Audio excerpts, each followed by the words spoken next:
Hello, BookTube. I'm doing a read-through, a read-along of The Lord of the Rings by J.R.R. Tolkien. I'm doing this with David Wiley and with Tony from An Erudite Adventure. And we started with The Two Towers, and instead of starting with The Fellowship of the Ring, and David worked it out. He blocked out how the chapters would go week by week for the month of February, and then now for the month of March with The Return of the King.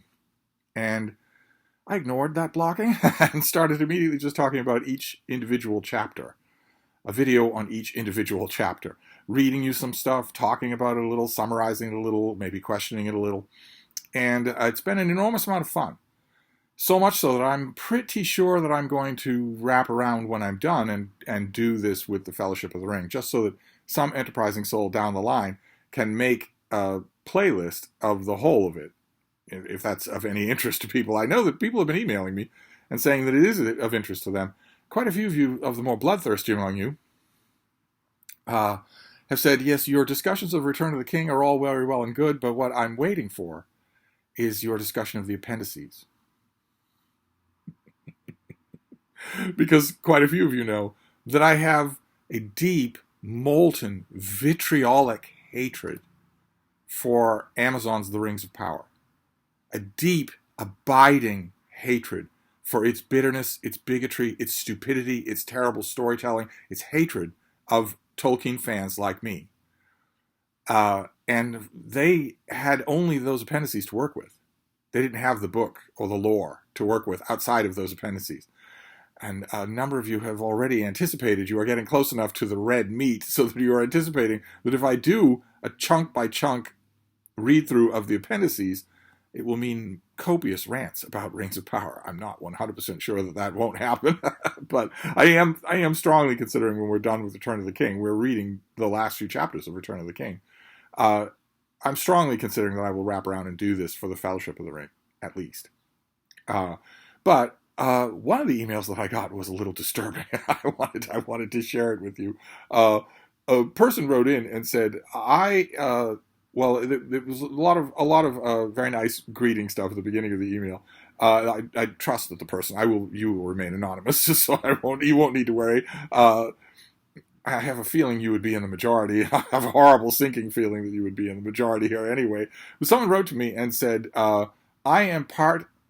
A little bit further up here. I would very much appreciate it if you would do this kind of a chapter by chapter commentary on every book. And then they specify that they don't mean every book by Tolkien, they mean every book. So when I'm done with Lord of the Rings, could I do this for something else? Anything else? Could I do this for the Bible or the Brothers Karamazov or the Iliad? Chapter by chapter with commentary and quotes and questioning. And then, which is, it's a horrifying idea, but I imagine that some of you would probably like that idea. But then the person goes on to play hardball. It says, I am part of a large church group and then they insert their state. And she mentions that we all watch your videos and we pray for you. I'm sure that's not a low blow, but then it gets worse. Because the writer of this email says that if you don't do this for every book, I will subscribe to your channel and I will get my entire church group to subscribe to your channel.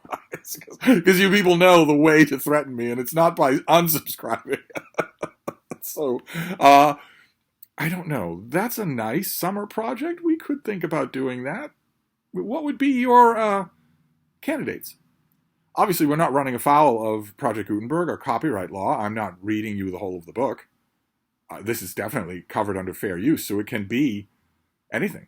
It can be any book. What would it be? What would your choices be, I wonder?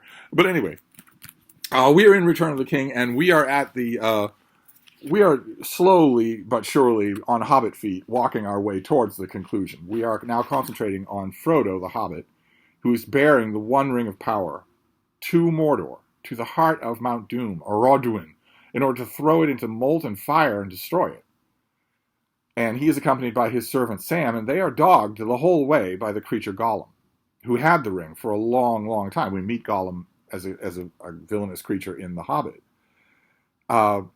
They aren't protected by anybody. They have no wizard with them. They have no elf high guard, no nothing like that. They have barely any preparations. At the point when we're reading the chapter today, we're reading The Land of Shadow. They have almost no provender. A couple of leaves of lembas left and no water. They're constantly on the hunt for water in one of the most inhospitable places in all of Middle-earth. And they do regularly find it, because Tolkien is not above reaching into the story and protecting his characters, especially now in the very last extremity of their need, when the technical specifics of the plot and location would probably have Sam and Frodo dying of thirst in the middle of the mountains. And that would not be a satisfactory conclusion to a grand epic. So instead, they are slowly making their way further and further. And this chapter, The Land of Shadow, is very similar to the chapters that we saw of Sam and Frodo in the Two Towers, where they are slowly making their way to Mordor. Here they're slowly making their way to Mount Doom. It's still 40 miles. It's still a long trek for two little people to do, especially since they have to hide all the time from orc patrols and orc encampments. And they're constantly on the lookout for fresh provender. It seems like a total wasteland, and also for fresh water, to the extent where they're seeing all the armed forces of Mordor. You can barely walk for an afternoon without encountering an encampment of forces in Mordor, orcs or horrible men from the east who've been suborned or are slaves of Sauron. And the land seems so empty that in this chapter they eventually start to wonder how that would be possible. Those two things don't go together. An army needs provender. And they never learn it, but Tolkien decides that his readers probably want to know that, so he digresses just a bit. Sam says, "I don't like the look of things at all. Pretty hopeless, I call it, saving that where there's such a lot of folk, there must be wells or water, not to mention food." And Tolkien then interrupts with a bit of just plain exposition, which is rare for him.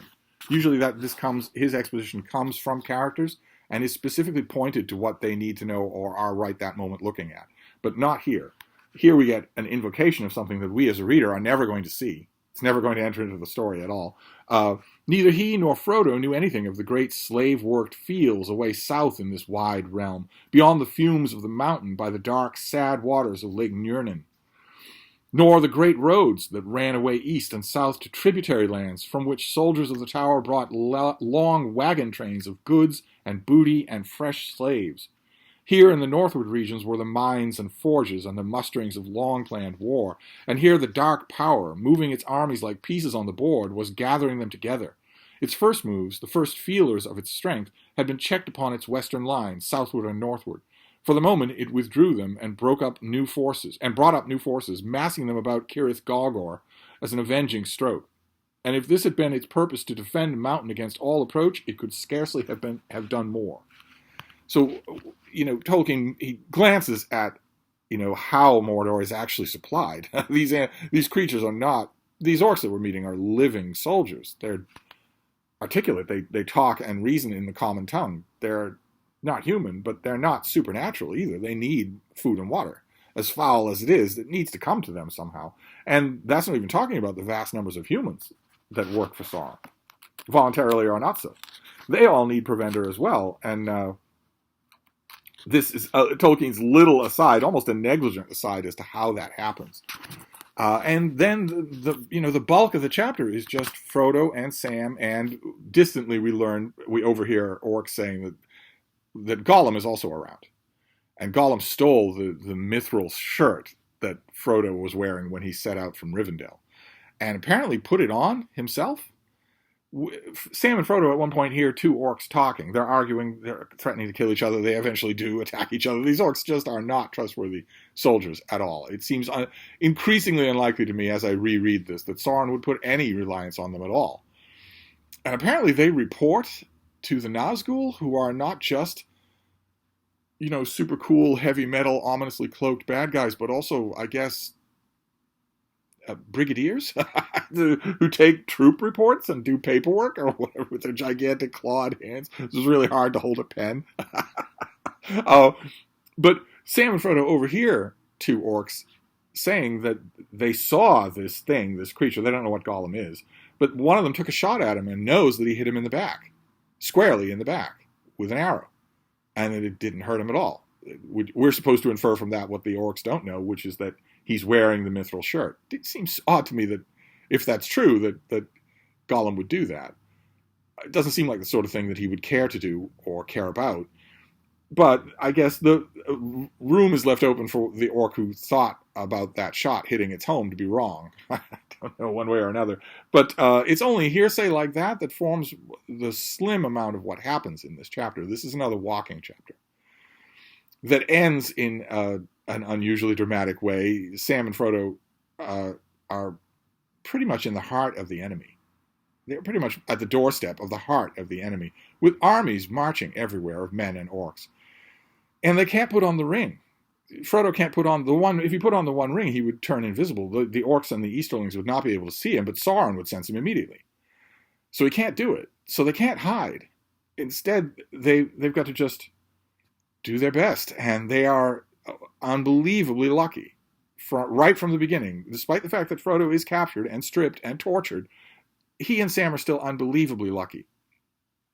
And their luck holds to the end of the chapter called The Land of Shadow, where they actually encounter a marching band of orcs, and the marching band of orcs doesn't even pay that much attention to them, just assumes they are two bedraggled soldiers and makes them march along with everybody else. They are literally marched to the heart of their enemy's stronghold as part of his armed forces. It gets them to where they want to go. It gets them to the next chapter, which is called Mount Doom.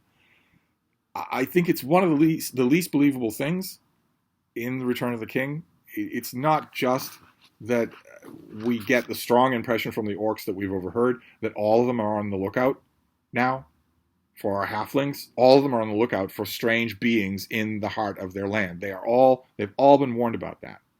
In fact, we're told in this chapter that orders have gone out, new orders have gone out to capture Gollum alive at all costs, presumably so that he can be reinterrogated. But they already know that these orcs already know, word has already spread that someone, a little half man, we're told, is armed and going about in their area. The idea that they could know all that, be on the alert for all that, and still not notice Sam and Frodo marching with them is one problem. And the other problem is, if you're in close proximity, I hate this when it happens in movies or TV shows. It's a dumb gimmick. If you're marching in close proximity with other people, you notice immediately if something's wrong. I know that it's a standard gimmick going all the way back to Dumas or even the ancient Greeks, but you notice immediately when something's wrong. And you would notice. These aren't orcs. These aren't humans. These are hobbits that probably none of these orcs have ever seen before. They would know in a heartbeat that the two beings who don't belong are marching with them. They would know in a heartbeat that that was true. It wouldn't be a whole march with whipping and horrible groaning and aching and them staggering and getting tired. It wouldn't be any of that. That just it's a rare lapse of Tolkien where it simply wouldn't happen. I know he likes the added dramatics and also the extra irony of having Frodo and Sam literally marched towards where they want to go, but I don't think it works. I mean, maybe if you're rereading this with me, maybe you fell in with it and that was okay with you. But to me, I've read this so many times, and I'm reading it nice and slow now, a chapter a day. I'm crawling through it with pencil in hand, and that detail did not work at all. It isn't necessary. There are a million different ways that you could get Sam and Frodo all the way to Eredrin. You don't need to do this except for the storyteller irony. And it not only is it not necessary, but it's totally unbelievable. Just totally. I know that seems strange to say in an epic fantasy starring elves and dwarfs, but nevertheless, you know what I mean. But it gets them where they want to go. It gets them to the very flanks of Mount Doom. And that's where we're going to stop for now. So we're going to move on to Mount Doom, to the chapter Mount Doom tomorrow, which has one of the best. Let me take a look here. Yes, it has, we're almost at the 1,000-page mark. It has one of the best brief, dramatic pieces of prose, I think, anywhere in the book. And we'll get to that next time. This time, the Land of Shadow is a little bit of an anticlimactic chapter. You need it. You don't want to lead over anything. Tolkien very much wants to highlight the moment-by-moment struggles of these two characters. He can't assume the epic sweep, the Homeric sweep, the biblical sweep of the other half of The Return of the King. He can't do that here. It's got to be very minute. And I understand that, but it can make for a little bit of tough going. Walking chapters always make for tough going, but the walking chapters, as of this chapter, are over.